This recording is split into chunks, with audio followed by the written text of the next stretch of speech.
Good afternoon. Can you hear me? All right, good afternoon. I'm going to go ahead and convene the Ways and Means Subcommittee for Income Tax. I know that we're going to have a sort of a busy afternoon. A lot of committee meetings are getting jammed up, so we're just going to go ahead and get started. I'm going to ask Representative Noel Williams if he'll open us with a word of prayer. Hold on. Let me suck the demons out of him real quick and get this right. I think he's going to lay hands on me. Let us pray. Dear Lord, we thank you for your love and your guidance. We ask you to uplift Terry England in this time and his wife. Father, be with them. Lord, I ask you to be with our group and that we do things that are pleasing in your sight. So we pray all these things in Jesus' name. Amen. Thank you, Mr. Chairman. Floor Leader McDonald, if you come present your bill.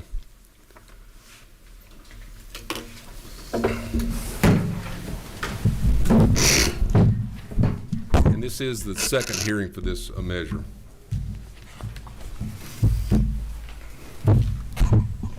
Thank you, Mr. Chairman, ladies and gentlemen of the committee. Today I bring you House Bill 112 LC 590029-EC. This is a continuation of the governor's commitment to hardworking Georgians with this income tax piece of legislation, the benefit back. This bill was going to is one that we've had a few years ago that I carried, and I've done it for twice coming before this committee. The refund amount for the hardworking Georgians is about a value is $1 billion. It's for $500 for households filing jointly, $375 for individual filers, and $375 for heads of household, $250 for individuals. This is a continuation over the past 2 years. If you put everything together that the General Assembly and the Governor's Office has done for these hard-working Georgians, comes out to about $7.6 billion. I'll stand for any questions. Do we have any questions? Hearing none, we'll just entertain a motion. What's the will of the committee? Got a motion to do pass? Is there a second? All right, got a second. Any further discussion? Hearing none, all in favor signify by saying aye. Aye. Opposed, same sign. Carries unanimously. Thanks, Mr. Chairman. Thanks for your leadership on this one, and thank you to the governor. All right, next I'll call on Chairman Carson, who's got a House Bill 290, I believe. Chairman Carson. Thank you, Mr. Chairman, members of the committee. This is our annual Internal Revenue Code update. There's not a lot of difference here. You can just see the dates change as we normally do from the prior tax year to the current tax year 24. The two main changes that are here are very minimal in fiscal impact. One is results from the VET Act, the VETT, or the VSO Equal Tax Treatment Act. It's in regard to 501c19s, in regard to veteran service organizations. The second is in regard to Federal Disaster Tax Relief Act of 23. That specifically excluded, as I understand it, grants in regard to California, state of California emergency relief. It's kind of hard to imagine that having a Georgia impact anyways. But regardless, if I may, we don't have a fiscal note as of yet, Mr. Chairman, but I will, if it's okay, I'll read just three sentences from GSU's, Georgia State University's review of the bill. We have reviewed the VET Act along with two relevant provisions, like I just mentioned. We have concluded that the fiscal impacts are there theoretically possible, but if they were to occur, the amounts would be immaterially small in nature. Our fiscal impact estimate would therefore be zero.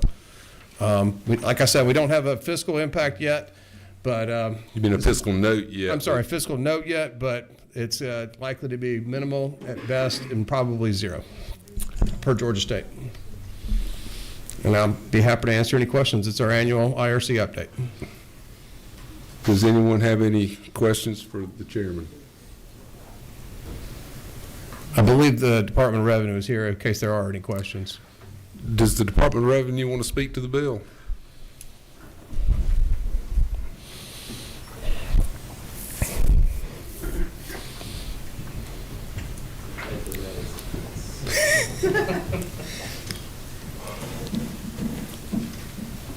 Thank you, Chairman and members of the committee. We don't have too much to add. Austin Gibbons and Kelsey Finn with DOR. This is the annual conformity bill. It also includes disaster payments from the East Palestine, Ohio train derailment, but I doubt there was much Georgia impact there. And so we expect the fiscal note would be zero, or pretty close to it. Any questions? Hearing none. Thank you, Austin. Don't hear any other questions from members of the committee. What's the will of the committee? I'm sorry, I apologize. This is first hearing. I would like to move it along as quickly as possible. So, If the chairman of the big committee were here, we might be in a posture to do that, but his ruling was that all bills have 2 committee hearings. Sure. So, next we're going to move on to House Bill 111. Is Representative Hong here? Here we go. Perfect timing.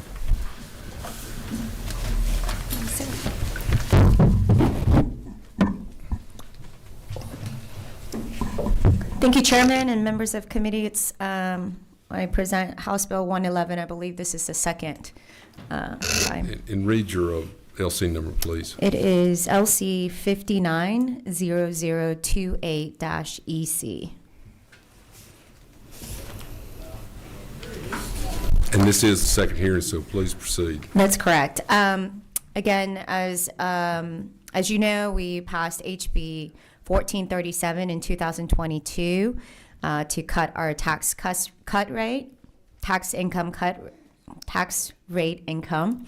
And this year with this bill, we are cutting the bill another 20 base points. So it will go from 5.39% to 5.19% effective July 1st, 2025.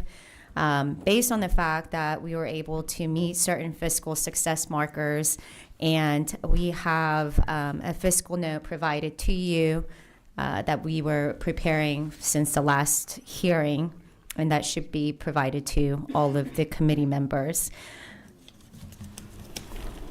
And I ask for a favorable vote. And we'll take any questions. All right, we have some questions. Who's number 15? Me. Here we go. Could you repeat what you said, 5.9% to what? 539? I thought, yeah. What number did you say, please? It's, we're going from 5.39% to 5.19%, effective July 1st, 2025.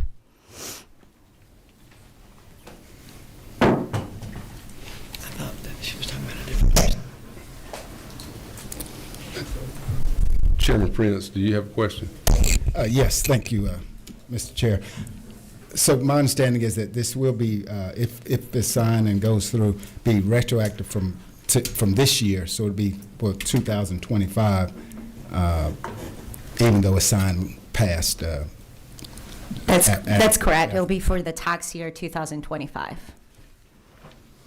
Now, is there, and this is based on, basically on what we've been receiving as far as income and the revenue that we do have, is there a possibility we could, for whatever reason, revenue goes down for some strange reason, everything's going on now, that we may have to come back and raise this again or raise it to where it was? So I believe what we look at, and again, we're looking at certain success markers, and based on our previous revenues, and I think Chairman or Leader Abstration actually pointed this out last time, but based on our continuous conservative budgeting, this is the number that we're comfortable with lowering. And those are based on what we did last year. That's correct. Thank you so much. Okay. So, I just want to point out beginning on line 20 of the bill, all 3 triggers have to be met. All the long as the trigger, sort of the circuit breakers in there. So, if the revenue started heading in the wrong direction, you wouldn't be eligible for this step, nor would it be in the future. So we have several minutes. So we've got Chairman Carpenter. Thank you, Chairman. And I have a question for you also. First, I'll start with you. and it may not be protocol, but didn't we linked the corporate and personal tax rate last year or 2 That's years correct. ago with that? So that just, as we drop the tax rate, it's uniform across In this will, both sections. And then the second question is just looking at this fiscal note. I think maybe those 25 numbers are off. I know it's half a year, but it should probably be close to half the revenue deduction. So just FYI, I don't know where they got them, but you would think it would be, 425,000 or 425 million for 25 instead of 151. Any thoughts on that? On the fiscal note?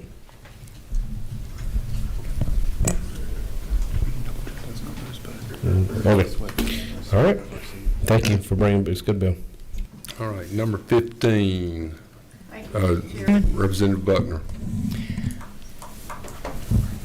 So I remember hearing that we had not met all three of the requirements. Can you tell me which ones we met and which ones we didn't meet of the three that are listed in the bill, A, B, and C?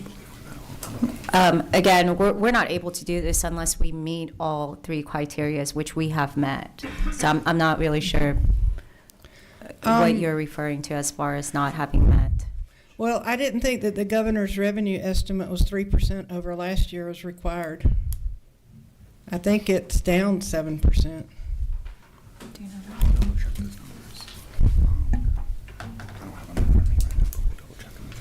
We can double check that. I don't have that information. I think it was also mentioned in the State of the State that we hadn't met them all, but I never knew which one we didn't meet, but that we were going to do it anyway.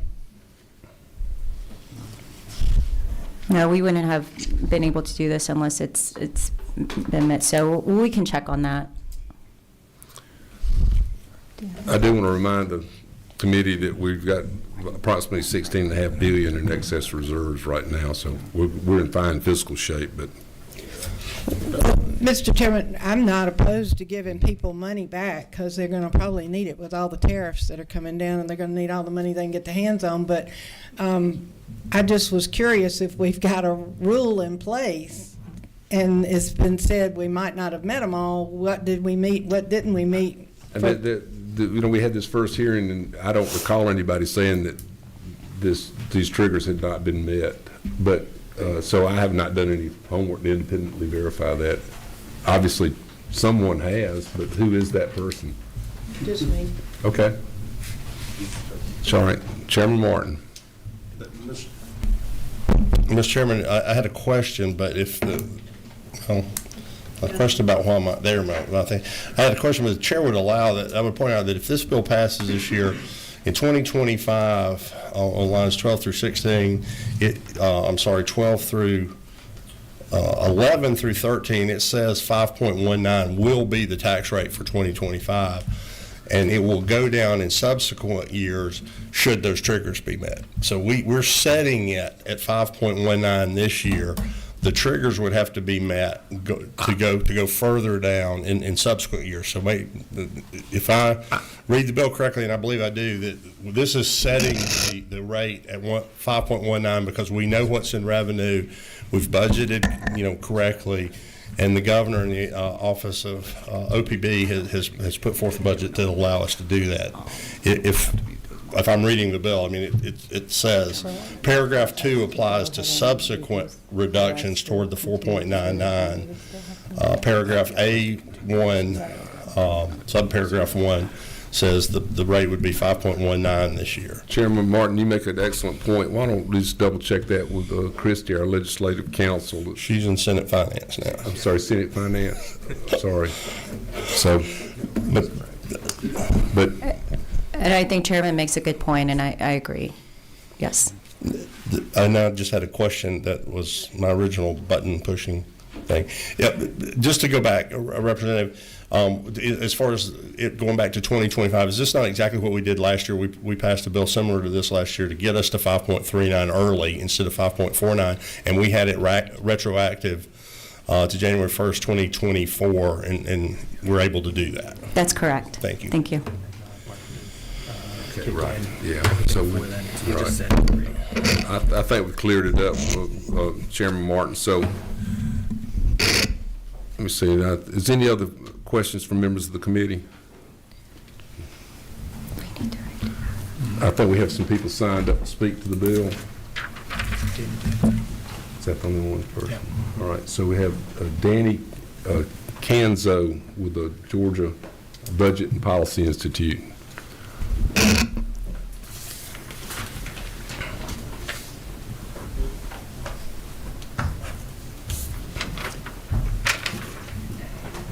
Let's go ahead and reintroduce yourself and tell us your position. Thank you, Mr. Chairman, members of the committee. Danny Canso with the Georgia Budget and Policy Institute. I lead our fiscal policy research, and I'll keep this brief. I know it's late in the afternoon. Y'all have a lot on the agenda, and appreciate the opportunity to share these concerns with Chairman Blackman and yourself last week. But I just wanted to share kind of our distribution of where the benefits of the bill go, to hopefully inform the committee as y'all go on and look at other measures that could help working Georgians. Certainly like HB 112 that was just passed, that has a much more equal distribution across the state versus a measure like this where we really see the benefits staggered at the top of the income ladder. So what we do is we break up the distribution into quintiles. Each of these is about 1 million households, and we look at of the cost, which we estimate to be about $750 million a year, where does that $750 million go? So if we look at the first 20% of income earners, that goes up to $24,400. We see that less than 1% of the benefits would go to that group. So about $5 million in total. They would get an average cut of about $10 per year in savings. The next 20%, that goes up to $45,800. About 3.7% of the benefits would go to that group. So about $28 million per year for an average tax cut of $32. The middle earning income group, that goes up to $79,500. They would get about 9%. So about $65 million, an average cut of about $70 per year. The fourth 20 percentile, they would get about 20% of the savings. So you can see a pretty big jump there, about $147 million per year.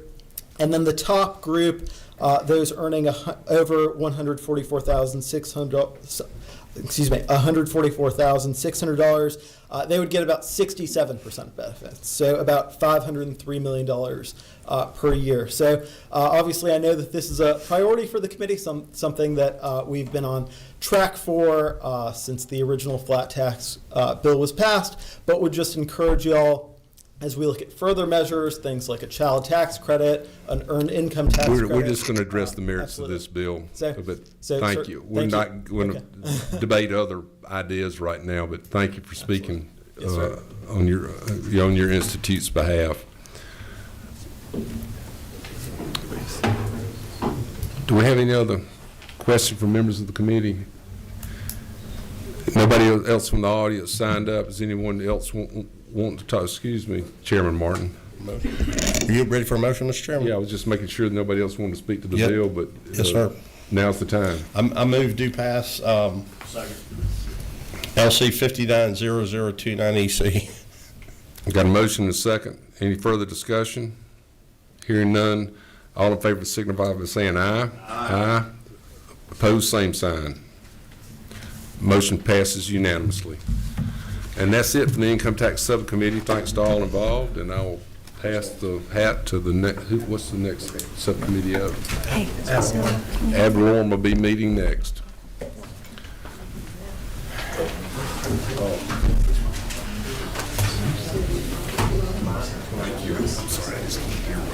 No, I'm sorry. Yeah.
Okay, ladies and gentlemen, I'd like to call the meeting of that subcommittee, Valorem Subcommittee together. We have a quorum, so we're going to start. Majority Leader, we'll entertain you to bring us the message here. Thank you, Mr. Chairman. The subcommittee previously heard about the proposed constitutional amendment, H.R. 32, to increase the cap on CUVA to 4,000 acres. So there's a committee substitute for you today, LC 443014S. This is the exact same resolution you saw before, except we took out the grammatical stuff that had been added in. There was an and a semicolon. I can't get that thing to mine. There. And just concern over constitutional amendment as how that and may play. We just removed that. So all this does is just increase from 2,000 to 4,000. There is an accompanying House Bill 90, which just does the exact same thing. It's just the statute enabling language that just goes from 2,000 acres to 4,000 acres. I went over the policy reasons behind this.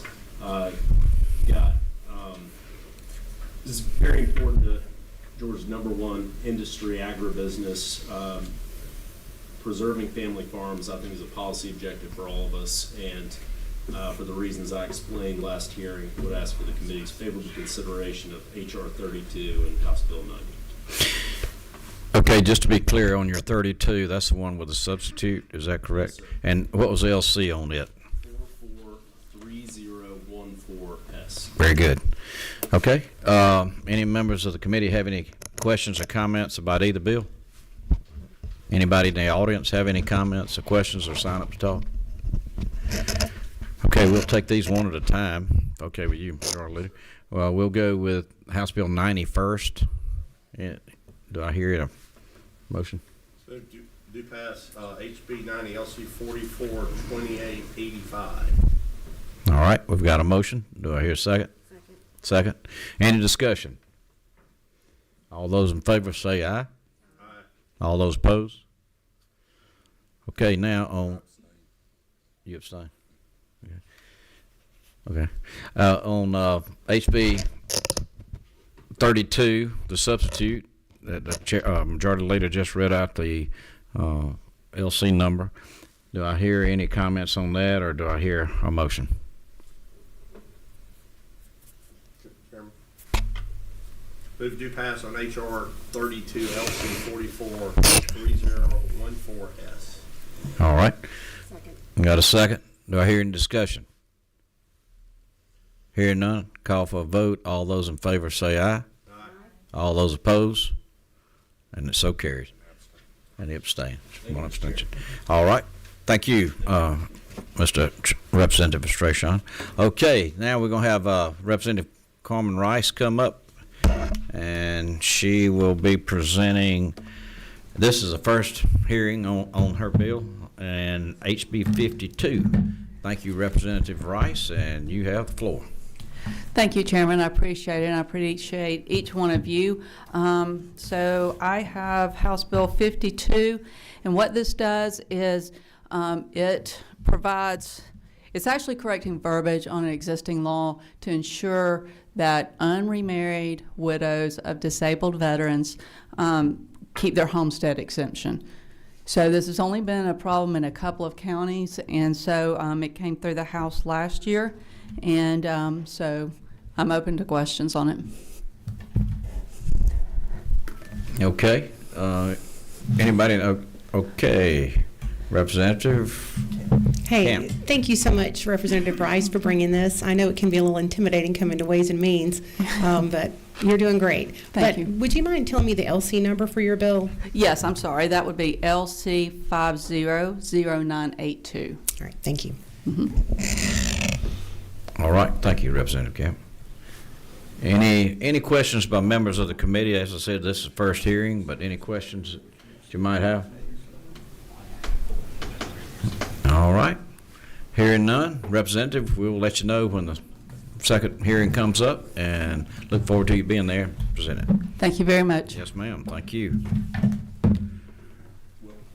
Okay. House Bill 169, Representative Cannon.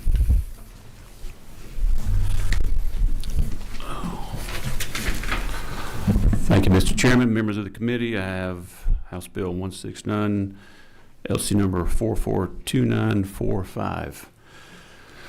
A little bit of background about this bill. The key point of House Bill 169 is to restore a little bit of fairness in the application of the CUVA and FLIPA statute. CUVA stands for Conservation Use Valuation Agreement. FLIPA stands for Forest Land Protection Act. When it comes to preservation of our ag and timberland. As some of y'all might know, about a decade ago, there was an exemption allowed on CUVA and FLIPA land for the installation of solar panels on ag and timberland. I've spoken with that bill author.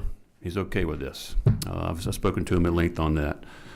But this exemption, before the exemption, if you had put solar panels on ag or timberland, it would have resulted in a breach of the CUVA contract, and the landowner would have been required to pay a penalty for breaching the covenant on the entire tract of land.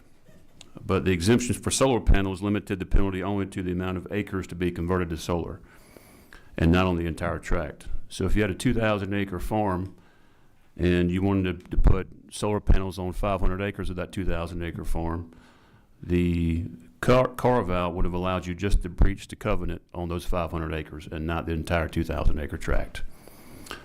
That's the difference. And this is where the issue of fairness comes into play. I think most would agree that installing solar panels on ag or timberland is not in line with the CUVA statute, which is to conserve farm or timberland. In reality, it is changing the use of the land from ag or timber to commercial or industrial. And this bill proposes that if and when this happens, solar installations should be treated like any other industrial or commercial application and result in a breach of the covenant for the entire tract. So in my example I described earlier, if you have a 2,000-acre farm and you decide to put solar panels on that farm or on 500 acres of that farm, you could certainly do it, but it would breach the covenant on the entire 2,000 acres, not just the 500. The same as any other commercial industrial use. The bill does not prevent a landowner from installing solar panels on their farm or forest land. It just removes the exemption for solar panels and puts them in a category with other similar uses that would likewise trigger a breach.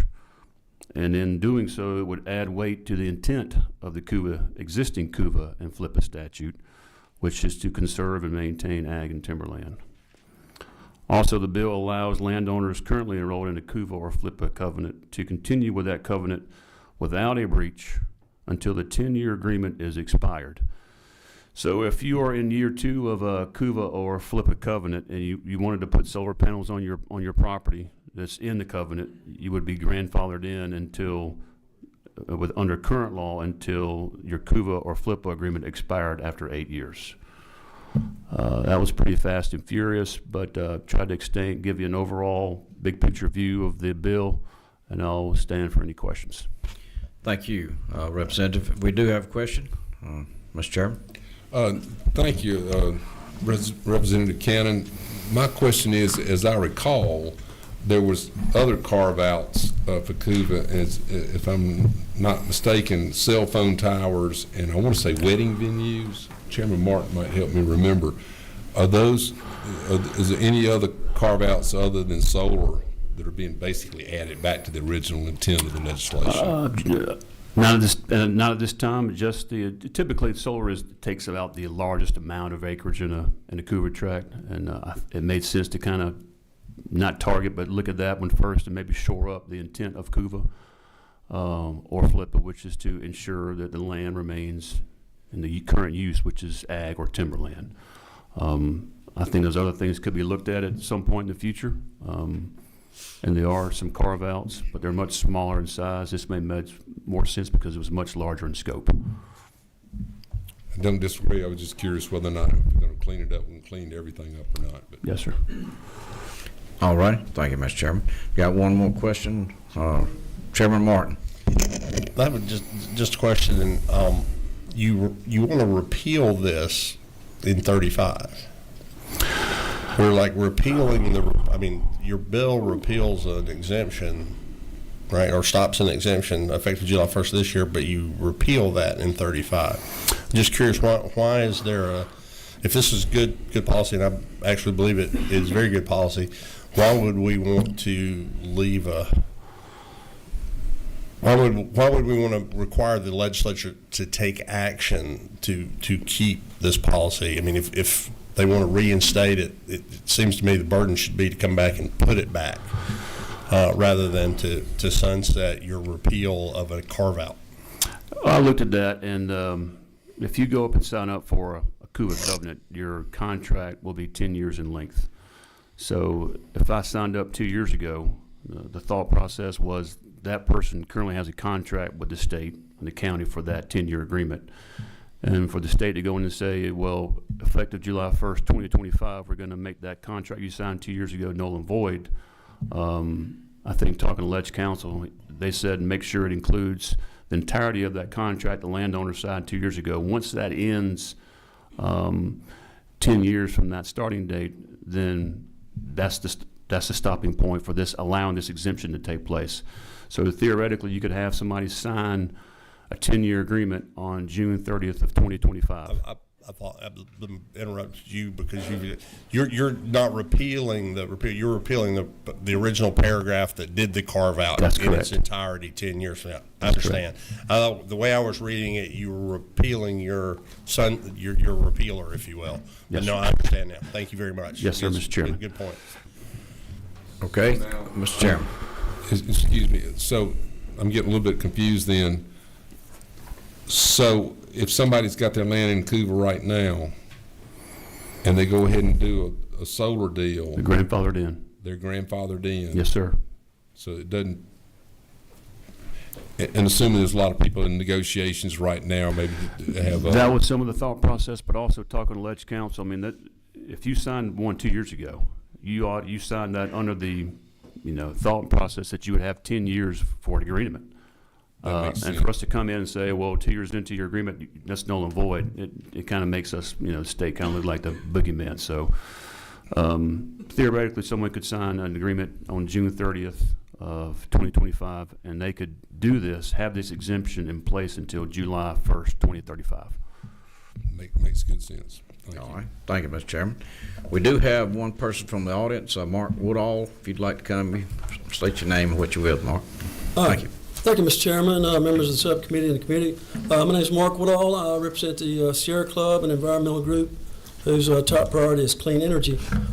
This was good policy when Representative Matt Hatchett passed HB 238 back in 2017. It's good for all Georgians. It's good for rural counties and school boards. The Taylor County IDA director said that the solar projects in Taylor County would bring in $40 million even after all those tax abatements. It's good for farmers that are trying to stay in business. We heard all summer and fall from the Senate Farmland Preservation Study Committee that we're facing low cotton prices, low peanut prices, hurricane damage. So if a farmer can lease part of his farm and stay in business, that seems like a good thing. It's a good energy policy for the state of Georgia. On January 31, Georgia Power filed their 2025 Integrated Resource Plan. Because of the massive new demand from data centers, it calls for running the two old coal plants through 2035, maybe 2038. It calls for all-source procurement of something like 8,000 megawatts, of which will probably be natural gas, which will be billions and billions of dollars. The good thing about utility-scale solar is it puts downward pressure on rates. So this is good energy policy. It's also good for business. We got the largest solar panel maker in the United States, one in North America, up at Dalton, with a big new factory coming on in Cartersville, and a big new recycling plant there in Cedartown. So also we heard during the study committee over in the Senate that farmland lost was maybe 1%. I mean, the problem with losing farmland in Forreston, Georgia is all these giant warehouses, factories and subdivisions coming in. It's not solar. And the thing about solar is utility scale solar has got to be within a mile or two of those high voltage lines and those substations. I mean, solar can't come to most of the farmland. So we We think this is a step backwards. We think Representative Hatchett in the House had this policy correct, and we very much oppose changing the law. All right, thank you. May have a question, Mr. Chairman? Yeah. So, Mr. Woodall, my question is, you're saying that the state of Georgia is going to subsidize this, and de facto be subsidizing, but the fact of the matter is, if when Representative Cannon's measure, if it's passed and signed by the governor, goes into full force and effect, that's not to preclude the solar power people. They'll just pay they'll pay the money to break the CUVA. Nobody's going to break a CUVA unless they're getting compensated for it. So the farmer's going to get their money. Whomever the landowners, they'll get their money. It'll just be paid by the solar power folks, and it'll come out of their profits, not out of the taxpayers' pockets. 100%. Well, Mr. Chairman, this will be a disincentive to future solar because That happening, because the bottom line is, if solar's the technology of the future, is prices to install and the technology gets better, the only discussion, is it proliferates. The state of Georgia is not going to be basically given a tax break for future development of solar, which in effect we're doing right now. Although it might be minor, and you're describing tracts of land that are within the distances that need to be from transmission lines and all that. I understand the math on that, but the original intent of CUVA was, as the author of the bill stated, is it not true that it's to preserve the land in the land use that is currently enjoying when the CUVA's first filed? Well, the CUVA, the state doesn't have anything to do with that. That's just a tax shift in the county. Now, Well, it's taxpayers. I'm sorry, not the state of Georgia. It's the taxpayers of Georgia that are having to incur that. Well, I will admit, I think this is not the end of the world, but I think it's going the wrong way. We need to be incentivizing solar, or we're going to be in a mess with all these new natural gas plants and pipelines. And Nothing's going to stop anybody that wants to put a solar farm in for paying the money to get the land. The land's, to your point, the land's very valuable where it's located. The price might go up a little bit, but that's not a disincentive. That's just capitalism. But anyhow, thank you for your testimony. Thank you, Mr. Chairman. We got one more question, Chairman Martin. I wanted to follow up with that. I'm unclear how this disincentivizes solar. I mean, correct me if I'm wrong, but if you're in CUVA today, you still get the benefit of that, right? That's correct. Bill here. In fact, if I were to do anything, I would tighten it up between now and June and say you have to show proof you were in the process of starting a CUVA before February 1st, but that's for a different day. So if you enter into a CUVA before July 1st of this year, nothing changes for you. If you enter into a CUVA after that, and so the solar market is hot, as the gentleman so states, then just don't put all your land in CUVA. If you got 2,000 acres and you're going to do 500 acres worth of solar, put 1,500 in CUVA and do your deal with the solar company. I don't say that. This just plan ahead and not have the county taxpayers subsidize you. What am I missing? Well, it's hard to plan ahead when you don't know what might happen 5 years or 10 years down the road. Okay, so the county taxpayers then should pay for the fact that the solar company can't make up their mind if they want to go there. The county taxpayers are making out great from this solar. Like Taylor County, that land, you can't even grow a sand pine on some of that sandy land in Taylor County, and they're going to get $40 million, no services, no demands, no children to the school, school board burden. And is anything about this bill stop that from happening today? No. I'm saying it's a disincentive. It's the way Georgia Power's. Why so? Now let's leave the utility companies out of this. The gentleman's talking about CUVA. Tell me the disincentive that, if they're in a CUVA today, they can do tomorrow if this bill passes and the governor signs it, they can do, if they're in a CUVA, they can do then what they can do today, correct? Correct, but the farmer or the tree farmer, he doesn't know if he's going to get sick or have a stroke and need some money. So what I'm saying. Well, he doesn't know that today if solar's not around and they put their property in CUVA. I've had relatives that put their property in CUVA and have, on their own motion, decided to do something different with it within the 10-year period. They pay the penalty and go. That's a decision you make as a landowner, eyes wide open. And all we're saying is you do that today going forward as the law states. Okay, let's Let's get a little fresh comment here. Thank you, Chairman Martin. Representative Chairman Kemp. Thank you. Thank you for being here today. And you do make a good point, but no one can predict what's going to happen in the future. I think that's one thing that Chairman Williamson and Chairman Martin have brought out. And the reality is people break CUVAs all the time for different reasons. And you're talking about the aspect and what it can bring, solar could bring to a community with tax dollars. Well, the reality is that those areas haven't been getting, they've been paying a very small amount of tax on that land to that point. And if they're paying that much to the counties in tax dollars for the power generated, it would stand to reason there'd be no rationale for them not to pay their fair share of taxes versus everyone else.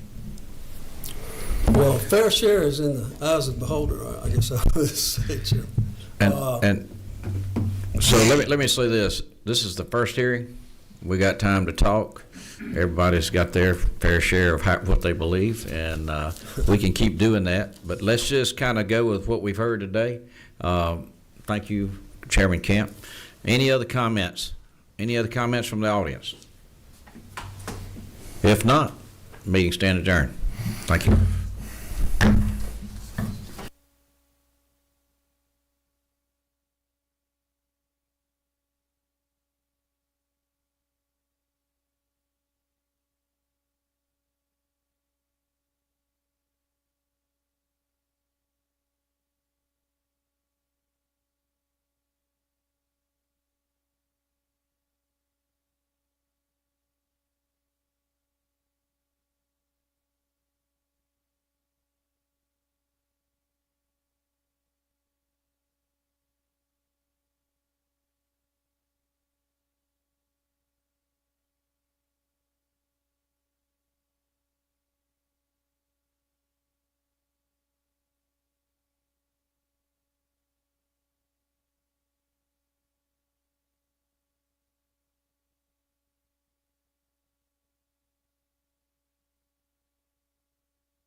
Do we have enough people? You happy? Yeah, you got enough. I guess it's the question. Between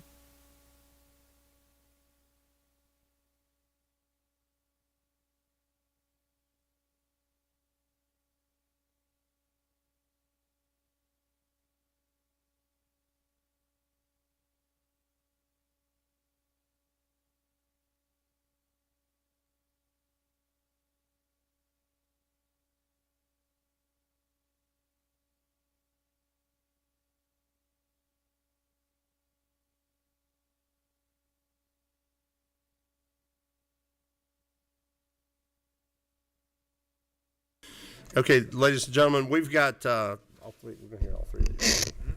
We got three measures on the sales tax agenda: HR 42, HB 153, and HB 165. I think there's a sign-up sheet or something of the like on the table. Appears to be. If you'd like to speak to any of those, if you would sign that and note the item you'd wish to talk about. We'll give everybody just a second, and then we'll get rolling here. Floor Leader Gamble, we're going to let you go first with HR 42 if you want to come around the front.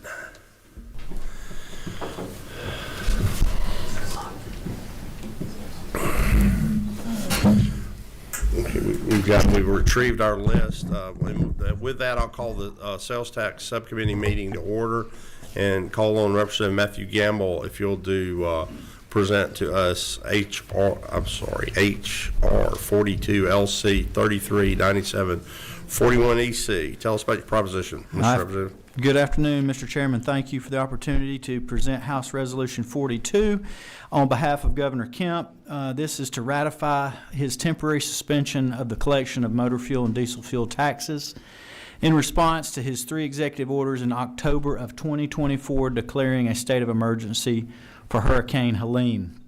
Because this suspension occurred when we were not in session, we need to pass this resolution in order to ratify the executive orders to suspend the collection of tax. This is pursuant to Georgia Code.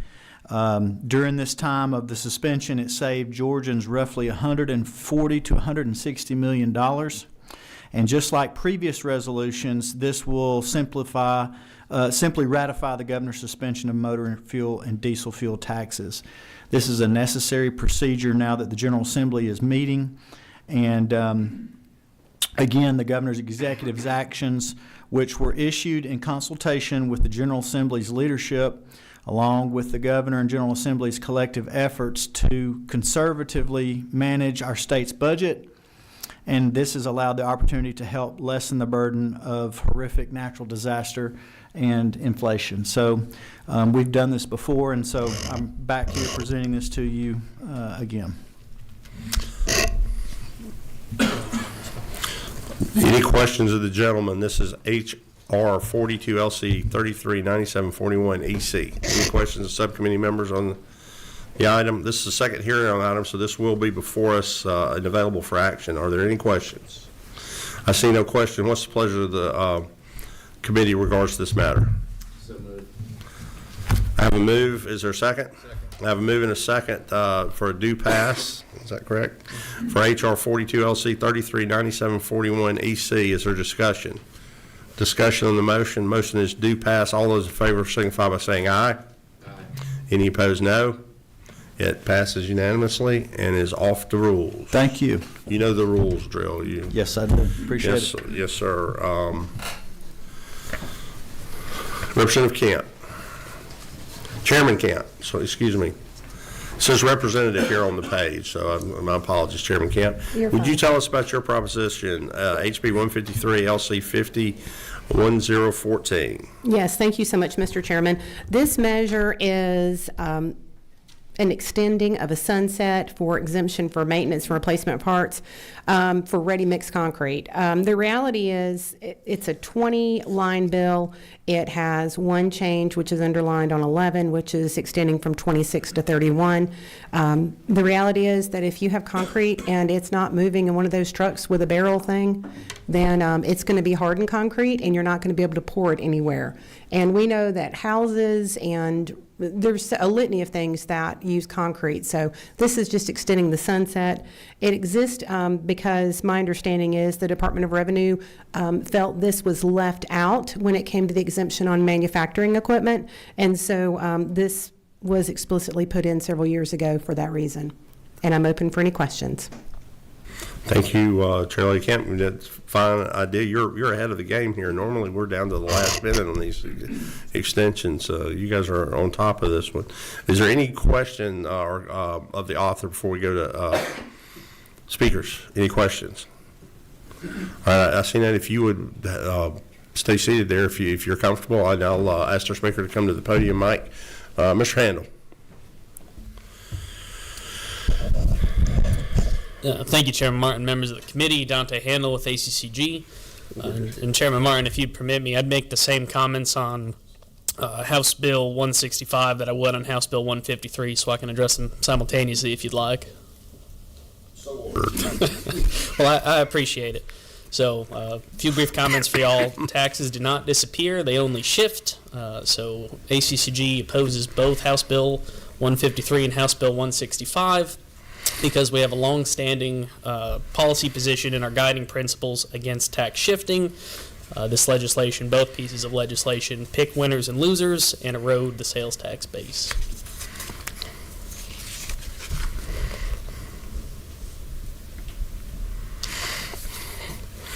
Are there questions? Would you take questions, Mr. Yes, sir. Hammond? Are there questions? I have no questions, but since you came up there, I'm going to ask you one.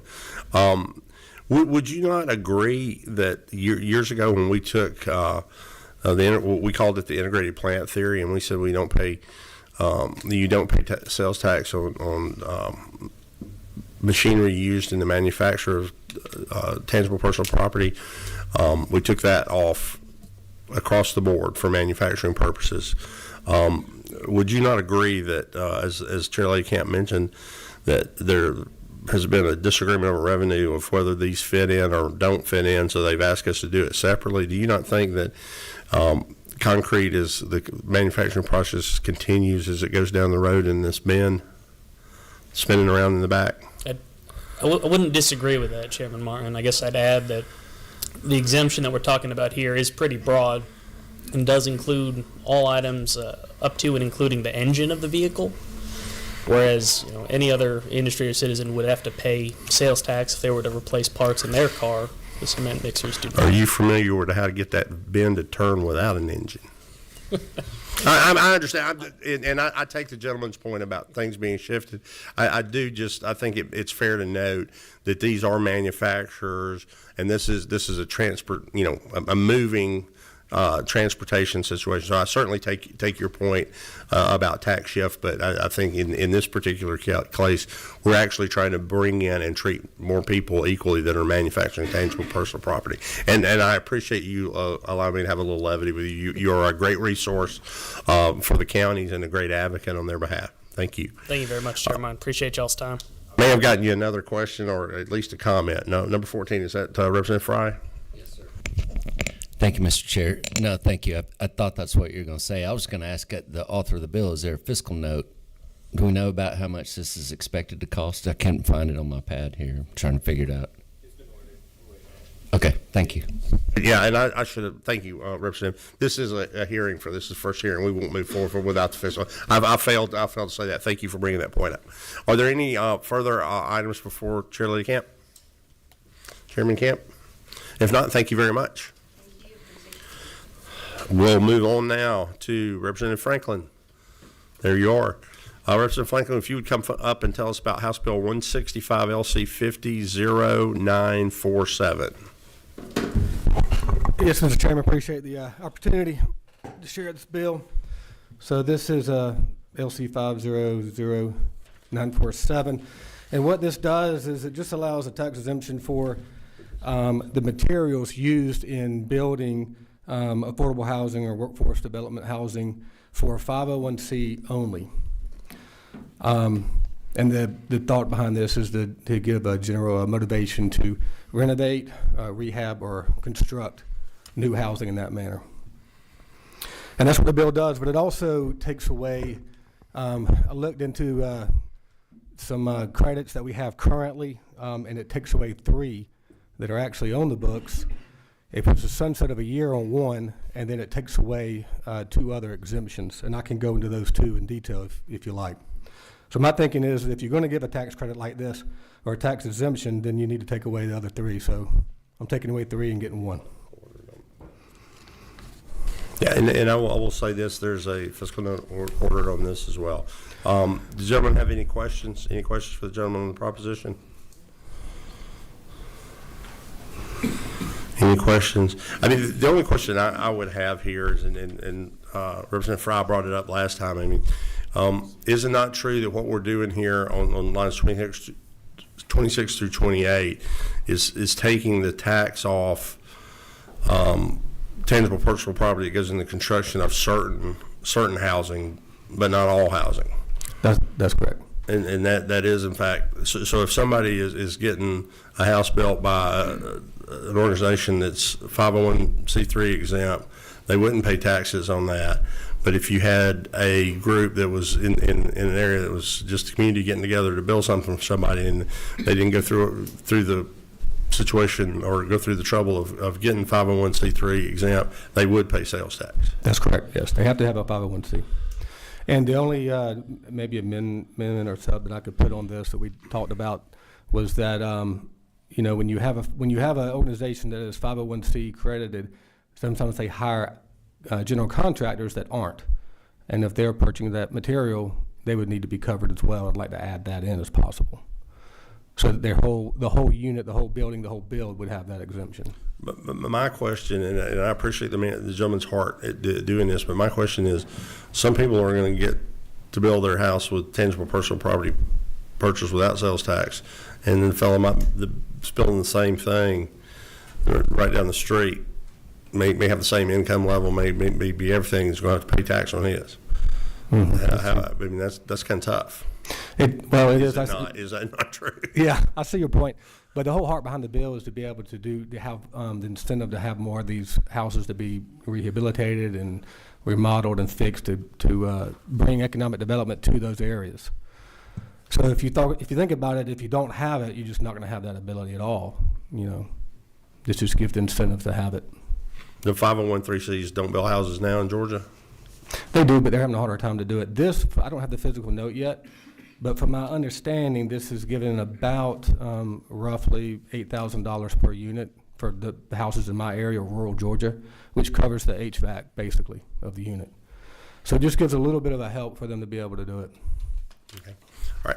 Thank you. Any other questions for the author? If not, maybe if you would hold that seat, there's a couple of speakers on the bill. We'll ask them to come to the podium. Mike. Sure. Elizabeth. This room. Happily. You're with Something Atlanta and Enterprise and Other. Elizabeth, we're going to work on your handwriting. I know we were hurrying you along. Yes, ma'am. Tell us. I could have gone to medical school with that handwriting. Yes, ma'am. So, Mr. Chairman, my name is Elizabeth Apley. I'm an attorney and public policy advocate, and I have for the committee some emails that were sent from other groups that I don't represent that I was hoping to share.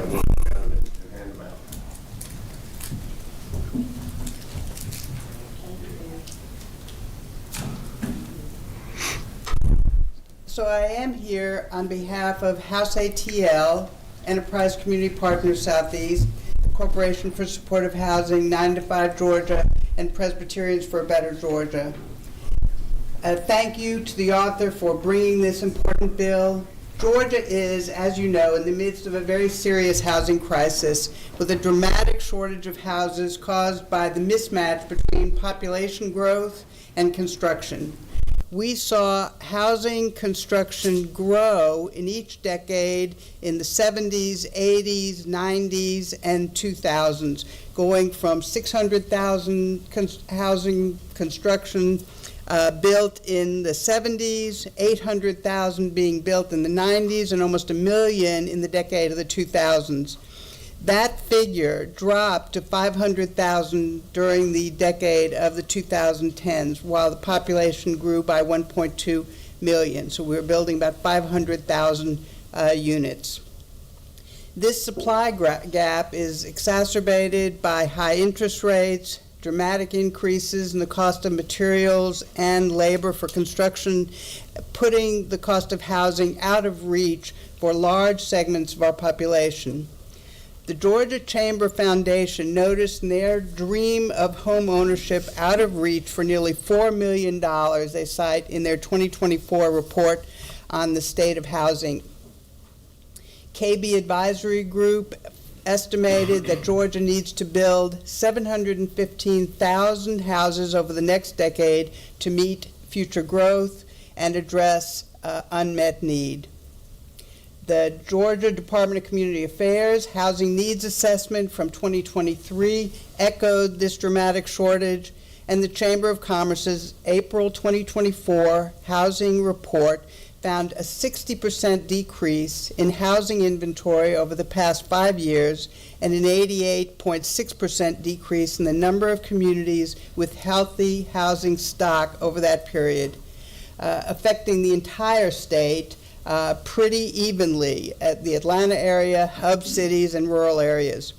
The Chamber concluded that our current housing stock, and I'm quoting, is not meeting our current needs and will not support our future growth trends. These challenges are pervasive, but a multifaceted strategy to create more diverse, attainable housing inventory in communities across our state is required to address our housing crisis. Increasing the supply of housing is vital, especially for first-time homebuyers, for middle-income Georgians, because they are most disproportionately impacted. And when they issued this report, they said, quote, "A lack of housing availability is the second most important issue impacting the state's ability to attract, develop, and retain a competitive workforce." So coupled with this need for more housing in Georgia, Georgia has long recognized the state's role in addressing the housing needs of our communities. OCGA 83170, adopted in 1991, states that the Georgia General Assembly finds and declares that housing is an issue of paramount concern to the state, which affects the health, welfare, and safety of the citizens of the state and the economic viability and planned growth of its communities. And OCGA 83171 says it is the state's policy to provide decent, safe, and affordable housing to all segments of the population of this state. When Georgia fails to meet this obligation, which we've had on the books for over 30 years, it costs. Dante, my good friend Dante, talked about tax shifting, but this bill is narrowly tailored to address the needs of those in need of affordable housing provided by nonprofit developers, and we have one here to talk with you today. This is a very responsible and targeted approach to this problem. He's proposing tax exemption on construction materials by nonprofit organizations only for those engaged in the construction or preservation of affordable housing. We believe that this will increase the supply of housing, will increase affordability, and support the community's goals towards housing people safely. We support the author's suggestion that the measure be amended to make clear that when the owner and developer is a nonprofit, the engagement with a general contractor that is a for-profit entity should not divest them of the exemption. I've shared with you the support emails from Habitat for Humanity that notes that at least 44 other states provide this kind of exemption, which they estimate provides a benefit of $8,400 to $10,000 in sales tax per affordable home built. And also the letter of support from the Microlife Institute that highlights the importance of this legislation. I'm happy to answer any questions. I have several, but before this, I mean, the overall policy just that I'm not going to get into today because we'll have an opportunity to do it before a second hearing. But a couple of things that if you would just check for me on later, we won't do today is, what does the term affordable housing define that for me in line 27. Yes, sir. I think that that perfecting the bill would include a definition of affordable housing, and I spoke about this with Chairman Jones earlier. One frequently used. Okay, again, I don't want to cut you off, but I mean, the interest of every time you agree, we would want to define it, and we can work on that. That's fair enough. Yes, then the next question I'm going to get to, and is a more difficult policy question, is the dollar amount right over that. The folks that are paying tax on their property.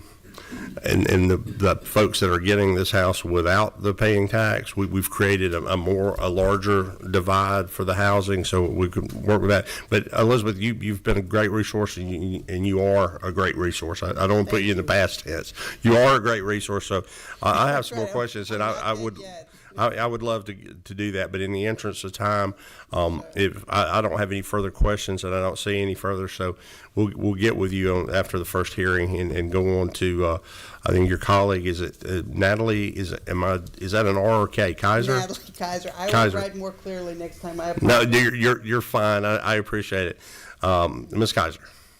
Thank you. Natalie Kaiser, I'm Executive Director of House ATL. We are a membership coalition. The emails that you have are from two of our members, but I'm here primarily because I want to introduce one of our members who I actually pulled away from his work developing affordable housing to come and hang out for a very long time with the Capitol today, which I appreciate.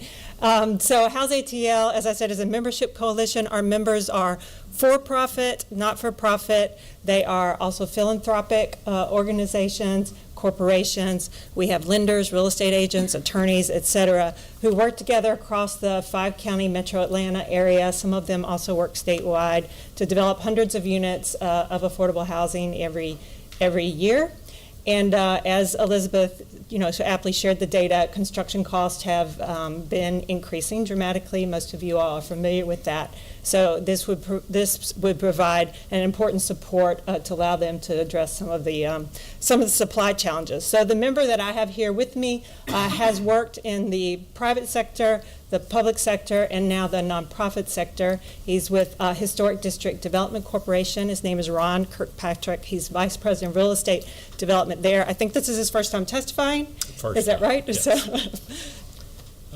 hello, committee. Share a little bit about my organization. It's a 501c3 nonprofit. We've been in existence over 40 years. We have developed single-family housing, multifamily housing, commercial. We have 2 active developments going on right now. We have the Front Porch Project on Auburn Avenue. It's the first project probably in 18 years. It's a mixed-use development where we have affordable rental on top, first 3 floors. We have commercial on the ground floor. 20% of that commercial will be affordable. We've had challenges, and we've also entered a partnership with Mercy Housing, a national housing developer. We're doing a 76 100% affordable housing on Irwin Street. So the challenges in the market, we're all paying market rates, be it if you're a market developer or if you're an affordable developer. The issue really is on the affordable side, you're paying all the market rates. We pay property taxes. We don't get a break on our property taxes. But we are providing below market rents. So everybody's pretty squeezed in the affordable sector. So anywhere we could get a break, be it on sales tax, on materials, it goes a long way. I just factored what our construction cost is over here on Front Porch. At $20 million hard cost, and you assume 60% is that in materials, that's $12 million. So if you assume 8% on $12 million, that'd be about $1 million savings. $1 million savings in the affordable side would go a long way in producing more affordability, more units, if that's what we're all trying to do.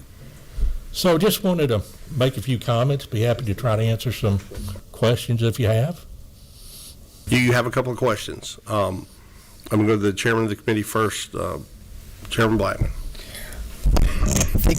I think my question is more for the author. So Okay. if you have a question, Yes, sir. Chairman Williamson.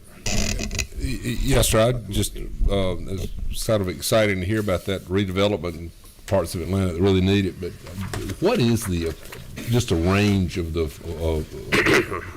affordable rent? What's that? Yeah. What does that translate to in dollars? Well, in Atlanta, the area median income at 80% or less on a 1-bedroom apartment, 1 bedroom, 1 bath, is probably about $1,400, $1,500 a month. Now, the typical market rate on a 1 bedroom, 1 bath is closer to $2,000. So, if that's answering your question, that's affordable, $1,400 a month. I mean, in the city of Atlanta, yes, sir. And that's why it gets really challenging. I can't speak on the state level. Right. I can only speak on city of Atlanta, what we're doing here. Wow. That's high. Are there? I'm sorry, I don't remember if I stopped you in the midst of your presentation. We don't have any further questions. Do you have anything further to? No, just wanted to share our thoughts. Okay, thank you. And that was, yeah. Okay. Yes, ma'am. I would just note that he does his development projects without state or federal subsidy currently. So, if you had a unit with a $1,400 a month rent, it might be further subsidized if the person has a voucher or if you're getting project-based voucher for that unit. So there's other ways that the cost might be brought down. Thank you. I'm going to come back to the author down. Chairman Blackman, you had a question. Yeah, to Representative Franklin, the intent of this, is it, for more designed for affordable home ownership, as in the case of, say, a Habitat where they get a low, basically a low interest or zero interest loan to assume, the property? Or is it for, as we just heard, some sort of development, rental development? No, my desire is to see more people owning their own home. So that would be what I would advocate for. I'd like to see it for that reason. That's the reason why I put the bill in. Is there would it be something that if we did test the waters and adjusted some stuff, would you be open to a sunset on the provision that you've added here? Yes, sir. Okay. Yes, it would. Thank you, Representative. Are there further questions of the author? Further questions? I want to just echo, and I guess in the form of the question, isn't it true that I also thought we were headed towards something at home ownership? I have some severe concerns about, and this is just personally, but I'm going to share, been around a minute, about taking off the sales tax for personal property used in connection with this, because it could go up as this, and at some time in the future, there's nothing in here that says how long it has to be that. I mean, it could change, 6 months after it was built to a full commercial enterprise. And basically, I don't understand how, further he mentioned that, it might go into a building that had, commercial on the first floor and residential on the top floor. I don't understand how you'd bifurcate that. But we could, yeah, exactly, yeah. So I just think there's some work to do in that area, and we'd love to work with you. That could be clarified. Yeah, we'd love to work with you on it. Anything further? Anything further for the gentleman? I see nothing further. If there's no further, thank you, Representative. That is our first hearing on LC 500947, HB 165. There's no further business for the Sales Tax Subcommittee. That runs us. Yes. Oh, okay. Yeah, I didn't have you. If I missed you, I apologize. But yes, sir, you've been here with us. Please. Thank you. I'm Austin Hackney, representing the Home Builders Association of Georgia, here to speak in support of House Bill 165, and appreciate the author putting this together. And as you've heard me say before, there are no silver bullets to housing affordability. We look at 5 L's to help us organize the factors that go into what makes a house more or less expensive, and the easy way to remember those are labor, lumber, land, lending, and laws. And in this case, we can change the laws to affect that lumber number, and it's for a good cause of housing affordability to the people who need it most. And in a lot of these situations, we've seen those numbers increase because of outside factors, whatever it may be, and if there's an opportunity for the state to invest in some more affordable or workforce housing for Georgia citizens to help them accomplish the American dream of home ownership, we'll be supporting those efforts as well. So I want to thank the author for bringing the bill and the committee for considering it, and offer our support if we can help it along the way. Thank you. Thanks, sir. And again, my apologies. I didn't see you on the list and didn't see you coming. There is nothing further before the Sales Tax Subcommittee, and I think this is our last committee, correct? No, one more. All right, I'll stand aside. The Sales Tax Subcommittee is hereby adjourned.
Ladies and gentlemen, we're going to start with Public Policy and Local Finance Committee coming up any moment now, and I think we're going to start with Representative Montahan first, if you'll join us up here.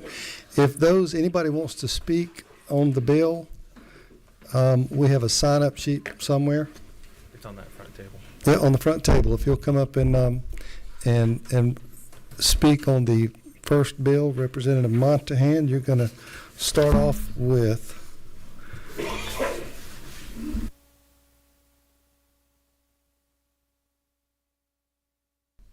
Tell us about substitute to House Bill 141, LC 4430, 11S.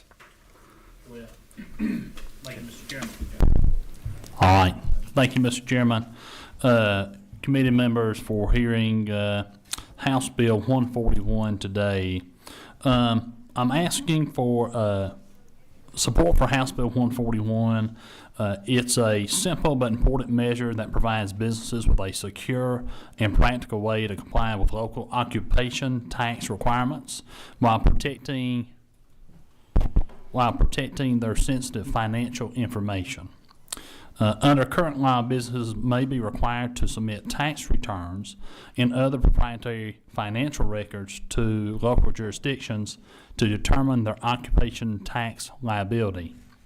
However, this practice raises several concerns, including the protection of proprietary business information. Many businesses have confidential financial data like vendor payments, employee salaries, and supply costs that should not be disclosed unnecessarily. There are cybersecurity risks. Not all local governments have the proper safeguards to protect sensitive financial information from potential data breaches.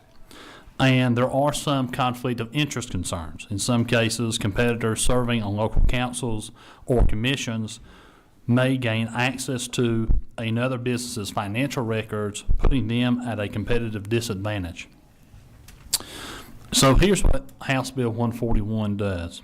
This bill allows businesses to submit a certified public accountant affidavit in lieu of full financial disclosures when reporting gross receipts for occupation tax purposes. CPAs are highly regulated professionals bound by ethical and fiduciary duties, ensuring accuracy and accountability in their tax reporting. I want to make clear that this is not a tax exemption or an attempt to bypass local taxation. It simply provides an alternative reporting method that upholds both business privacy and government accountability. This ensures that businesses will no longer be required to turn over their full financial records, again, unnecessarily. I believe this is a pretty common sense measure that balances both needs of businesses and local governments, and I would appreciate y'all's favorable consideration. Isn't it true that businesses, whenever they're doing their occupational tax, so to speak, that there's three methods they can use, either the employee method, the number of employees, or their gross receipts is one, and there's another, which escapes me right now. Well, and Mr. Chairman, some of these jurisdictions will use what's called a flat rate. Yeah. So they'll just charge a rate that's set for all businesses in the jurisdiction, regardless of size. And so this does not prohibit any one of these three methods. They are free to choose gross receipts or flat rate or by the employee. This just protects that data, especially proprietary information that may be. So, for example, if you are a HVAC company and you pay a amount determined for a contractor or an employee, or you have you buy equipment at certain rates, you would not want those contracts disclosed by virtue of your tax return or financial information.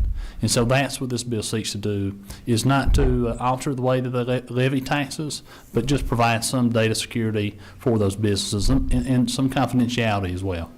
And further, just one more. If hypothetically, I guess your bill would handle, and this is the same affidavit that would go to the Internal Revenue Service, that you would that your CPA would certify that the numbers you're presenting are correct. Wouldn't that be true? Yes, sir. That is absolutely true. Let's just say that you're in a planning commission, just hypothetically, and Susie down the street's on that commission, her husband wants to build a mini storage, and you're handing her the competitive advantage, wouldn't you say, whenever you do that? Yes, sir, without a doubt.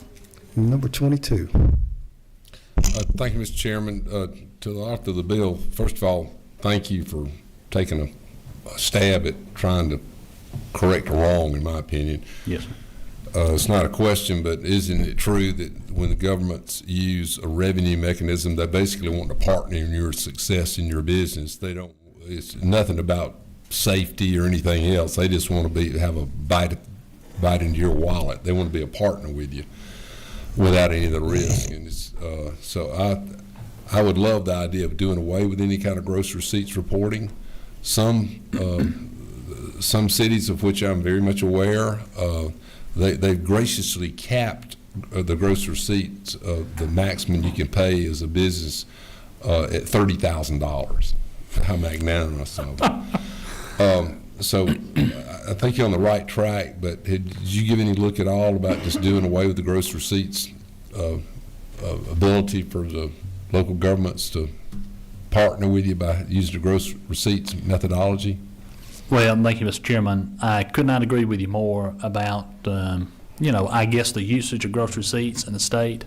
My first priority here today was only to give confidentiality. If that was the only piece that I can give today, then I would like to give that confidentiality. Now, I'll be your second signer, or I'll let you be my second signer on the next one. Well, thank you for your work on this. Follow-up question, seriously. Yes, sir.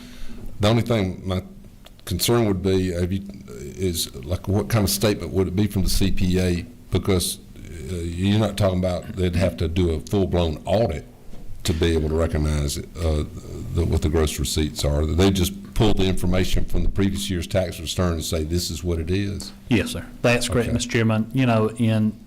I guess in practical use, it would be that your CPA would have an affidavit attesting to the amount that fits within a bracket. So in some jurisdictions, they would say if you have between $1 million and $2 million, then your occupational tax is, $200. This would basically say that yes, I attest that, their gross receipts were $1.5 million. If that level of detail is even needed, they could say, I attest that it is between $1 and $2 million, or whatever bracket they're But it'd be very simple, easy to use. They just pull it off their previously submitted tax return. That's correct. Yes, sir. Well, and is it not further true that just because you have high gross receipts that your business is profitable in any given year? Yeah, that's absolutely true. Thank you for your work. Thank you, Mr. Chairman. Thank you. I'll be third signer. Mr. Chairman?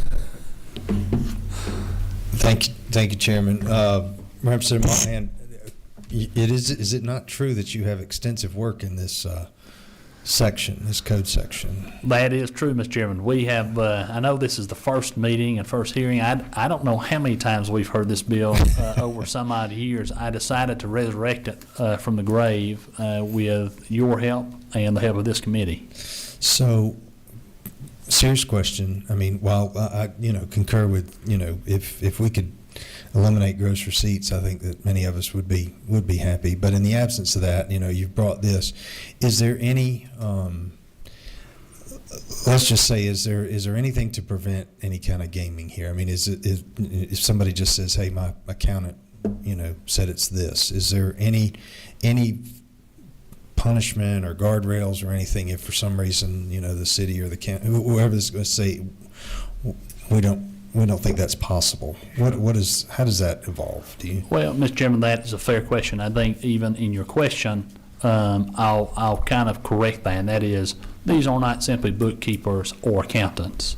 These are CPAs. They're held to a higher standard. They have a code of ethics. It requires a far greater education and licensing that you would not risk over gross receipts applications in some county. I would also contend, Mr. Chairman, that if you're willing to fudge the numbers on a attestation to a local government for what is a small fee for occupational tax, you're probably in hotter water with all the rest of the tax returns that he's filing as well. So I would say it in and of itself, having those guidelines from the Secretary of State rules that pertain to CPAs. It's why we pinned it there in the bill, not to allow a simple bookkeeper or accountant to do this work, but they have to be an actual CPA. And I would concur. I mean, I think all that is accurate. But if they sign off on it, then the city, the government entity isn't, required to accept it. That's correct, Mr. Chairman. Period. Under this bill, they would be required to accept those numbers as the gospel truth, really. Thank you. To the presenter, isn't it also true that you could also, if you're going to present the number of employees, that you could fudge those if you so choose? Absolutely. And I think, again, misrepresentation is going to happen when any human being is involved in almost any course of any business. I think here we try to pin it to the most and highest standard that we have for financial and for folks who work in finance and in our taxes in the state. And so we're going to lean on them and in their licensing body to make sure we hold them accountable. Last question by me. If the CPA, not a bookkeeper, but a CPA signs off on this, is he not testifying that this is a true and accurate statement and that under penalty of law, he's going to potentially go to jail? Mr. Chairman, that is absolutely correct. In fact, I pulled these up. I wanted to bring these up, and that would be under the rules of the Secretary of State. That would be a discreditable act, which would remove their license. That would be fraud. It would be against integrity and objectivity. So it would be. There are several provisions under their own rules outside of it being a fraudulent act. Other members? Yes, sir. Just one question. I guess if the CPA submits that to the local government, would those be subject to open records, I guess? Or it's my understanding that today that they do have a provision under law that would prevent their disclosure, so to the public. I would contend, and as I did in the testimony today, that not all local governments have the ability to protect the data that they're receiving. We have some pretty large cities, but we have some pretty small cities too. And sometimes those documents can get loose in a hurry. So especially if there's other interested parties. And I think locking these down and having a stop of flow of information just provides a bulletproof way for businesses to maintain that confidentiality and fulfill the tax requirements from these local municipalities and jurisdictions.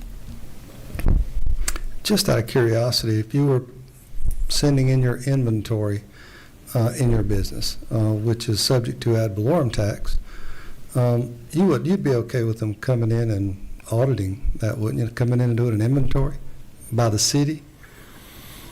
Would I be okay with that? Certainly. Well, Mr. Chairman, no. you're asking the gentleman. I got in fact, I was just sent my friend Representative Cannon a document requesting on one of my buildings all the rent so that my local government can look at an income approach to levying taxes on property, which I find to be egregious and an overreach of government. So would I be okay with it personally? No, Mr. Chairman, I wouldn't. And I would contend that if I can calculate my inventory and everything else, then I would be able to submit that to the government as long as I could have someone who can attest to it. I mean, that's me. If you're asking me personally, I believe in privacy. I believe in that markets work better with less regulation and certainly less competitive disadvantage. Anyone else? I must admit. Anyone else have a question for the author? And this being a first hearing, I'm sure we're going to talk about this a little bit more. And so we will move on to the next bill. Thank you. Thank you, Mr. Chairman. Yes, sir. Councilor Newton. We'll stand at ease for... there you are. They got a handout. Okay.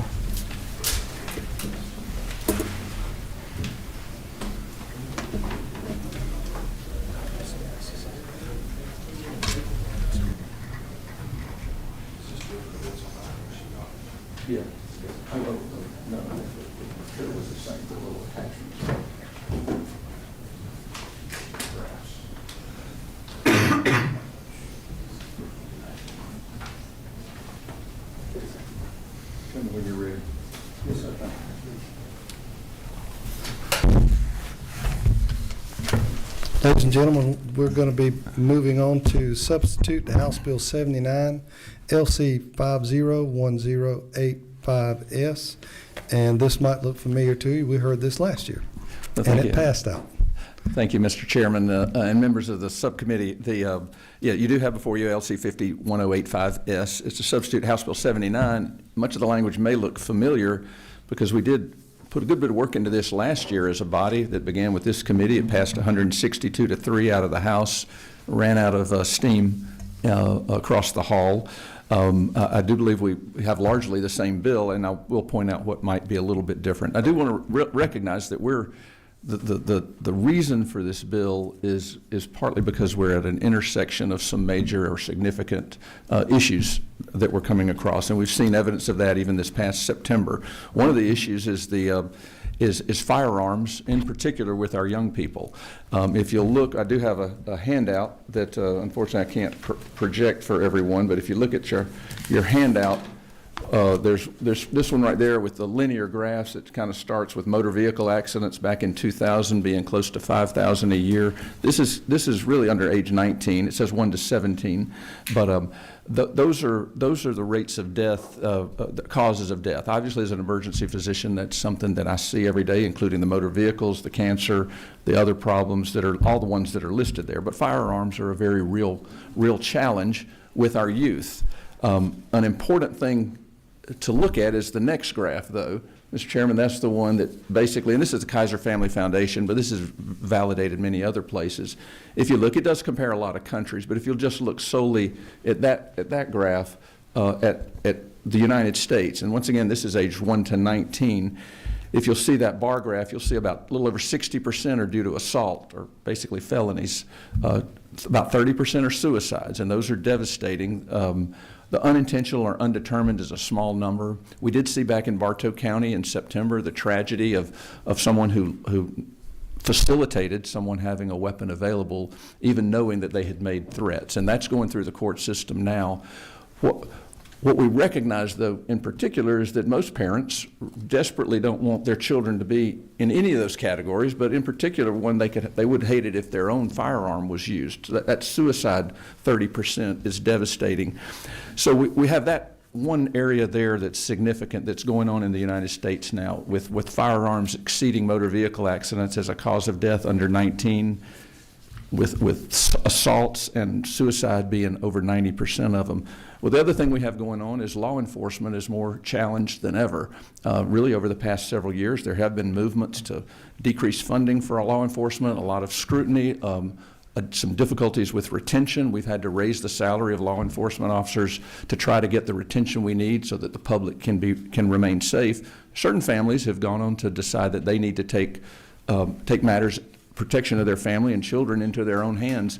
As a matter of fact, in several years recently, the leading purchaser of firearms has been women. Over half the handguns purchased have been women. Well, a lot of women and men didn't grow up hunting or with a firearm in the home, but now they recognize with law enforcement, I can tell you in some of my communities that I represent, they don't even answer a burglar alarm anymore at all, even if you're at home, unless you have officially seen someone, is what they'll say on the 911 call. So families are recognizing they want to protect their families and children. So House Bill 79 attempts to kind of address both of those significant items, the leading cause of death in young people, a large cause of death among adults as well. Most of those, once again, assaults. So there's guns that are stolen. The leading source of the weapons used in those assaults are handguns, stolen, many out of vehicles, many out of homes.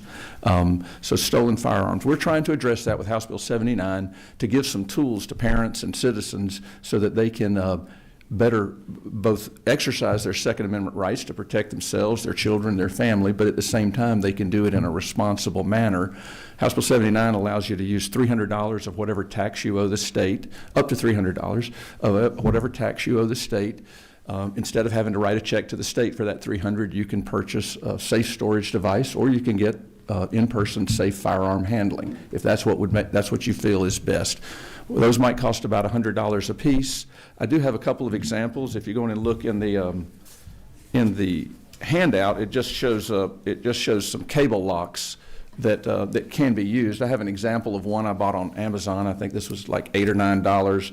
I can tell you a family member who's had a gun used or heaven forbid, suicide or something like that, this could be an incredibly valuable device if it gave a teenager the time they needed to get help that they needed. I can tell you one of the speaker in our house's top priorities is school safety and protecting our youth, whether it's the physical, capital outlays for security that we did several years ago, whether it's the operational improvements to school security that I think the governor made permanent last year during session and the chamber agreed with, or the bills that we're looking at now to make sure sharing of troubled youth, that if they change schools, that we'll share that information at the appropriate time, that we can strengthen law enforcement, that we can get them the mental health care they need on so many fronts. This is just one more tool we want to give parents and citizens, is the ability to get both the training they need, if that's what one of their needs is, but even just as important, we want to make sure they can securely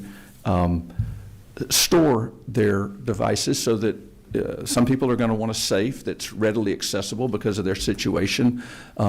Others might just want these $7 or $10 cable locks or a trigger guard.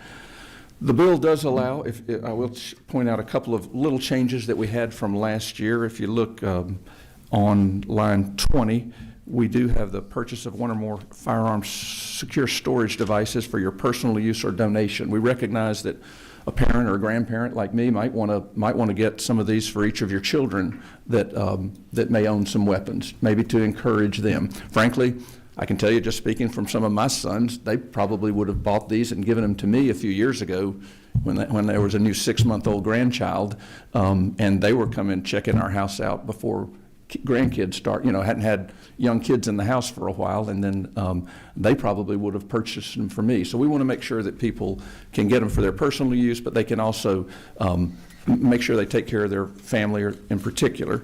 If you go on over, there is a concern about government making a list. Well, certainly to put a cap on anything when we come to tax credits, we kind of recognize that the Department of Revenue does have to keep up. If I've requested pre-approval for $300 credit, they want to make sure that I wasn't over they're not over the $10 million cap. We want to make sure we're fiscally responsible and put caps on our tax credits, at least most of them.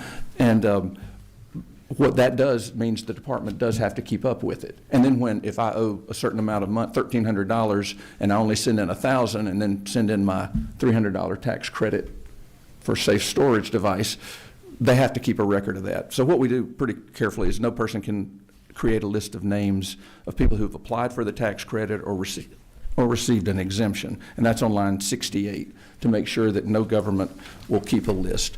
And then finally, I guess the other precaution is this is a voluntary program. Absolutely no Georgian has to participate in it. We would love to see over the next several years hundreds of thousands of guns that are locked up safely, that we give parents and citizens the tools they need. We give them the effort to protect both their own family, certainly friends of your kids and grandkids may be visiting. You want to be safe and secure, whether it's a gun safe for somebody, whether it's a safety device like a cable lock for someone else. We want to give people the options and the tools, and we want to get the message out that this is a responsible thing to do. We're not looking for something that involves threats of arrest or people searching your home and things like that, parents and children getting at odds over something like this. So there is no mandate in this. There's no criminal issue if you don't use one of these, but we think we can definitely give people the tools they need to protect both their family, their neighbors, and move forward and start making a difference in some of these tragic numbers that we're seeing while still respecting everyone's right to protect themselves and their family. Glad to answer any questions, sir. NRA's position? NRA has sent me, I've got in writing that they support this bill. They were neutral on it. I did explain that, it takes a while to explain something on this, but the NRA has been supportive. I wasn't sure if anyone was going to come in person, but we have texted and emailed back and forth, and they are same place they were last year, which is supporting this bill that's not mandatory, that has no jail time or, once again, children reporting their parents, nothing like that in this bill. There's no mandate, there's no arrest or anything like that. This is a strictly voluntary thing that the NRA has expressed support of in writing to me. Chairman Williams. Thank you. Dr. Newton, you certainly running ER clinics like you do, you've seen a lot of tragedy. And but remind me, the House passed this bill last year. Remind me about what was the approximate floor vote on that? That was 162 to 3 is what it passed the House. And so, and remind me, it's $300 per taxpayer credit, so a husband and wife filing jointly could take up $600. They could, and the program does sunset, like between caps and sunsets. We sunset this in 5 years, and you can only take it once. But you're right, the husband and the wife, if two taxpayers on a form, could each take it. One could get some training, one could buy a gun safe, or the other one could use the rest of the money to buy. And if they don't owe $600, and if they, by some chance they don't owe that much, they can't take a credit. No, this doesn't carry forward, and it's not refundable. For example, a lot of our retirees, because of our generous exclusion for retiree pay, I want to say, how much is it? $130,000 is tax free for a couple. A lot of people are, have that kind of income. They're paying zero income taxes, so they would not be able to avail themselves of a credit because they're not paying any state income taxes anyhow. That is true. This is not a refundable. This isn't a refundable one. It's not a refundable but program. Yes, I do think there's a certain amount of publicity that goes with a program like this, and if well, it's the right message. Well, thank you for your work on it, and thank you. What'd you say? 162 to 3. 62 to 3. Thank you. We double checked. Number one. Thank you, Mr. Chairman. Chairman Newton, thank you for bringing this bill again. As Chairman Williamson said, I thought it was a great bill last year. I think it's a great bill this year. We've had a number of measures that have been introduced around this same topic. And I think from my standpoint, and you and I have talked about this, and I think that we both see it the same way. I like the permissive aspect of it, that we are encouraging people. We were having a discussion, and you just said something that I wanted to highlight. The publicity of it, having this discussion and getting it out in the forefront, I think is really important to help educate people. I want everybody to, who wants to own a firearm, who feels that they want to possess a firearm to protect themselves and their family, I want them to do that and have that opportunity. And I don't want to get trained if they need to be trained. And to be trained. I want them to do that and do it safely. So thank you very much. I really appreciate your approach to it and look forward to supporting the bill. Thank you, sir. Chairman Crowe speaks wisely from his background. Anyone else on the committee? Is there anyone in the audience that would like to speak on this measure? If not, this being the last bill that we'll hear today, we are adjourned.